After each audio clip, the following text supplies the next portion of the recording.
देश में पिछले 3 साल की तरह इस साल भी सामान्य बारिश होने की संभावना है।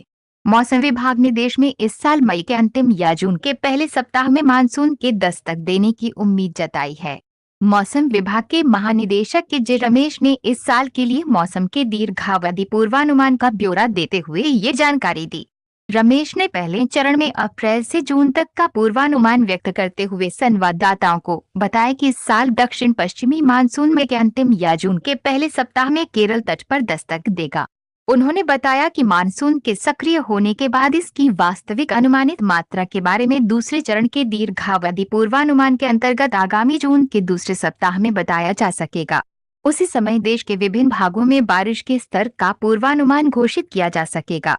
रमेश ने बताया कि पहले चरण के पूर्वानुमान के मुताबिक इस साल सामान्य बारिश होने की संभावना 97% है। वहीं औसत बारिश का स्तर सामान्य से कम रहने की संभावना बहुत कम है। उन्होंने बताया कि मानसून मिशन युग्मित जलवायु पूर्वानुमान प्रणाली के आधार पर व्यक्त किए गए पूर्वानुमान के मुताबिक समूचे देश में मानसून ऋतु के दौरान जून से सितंबर के बीच होने वाली वर्षा का औसत स्तर 99% तक रहने का अनुमान है, जबकि प्रचालनात्मक सांख्यिकीय एनसेम्बल पूर्वानुमान प्रणाली के तहत इस अवधि में सामान्य बारिश की 97% संभावना जताई गई है।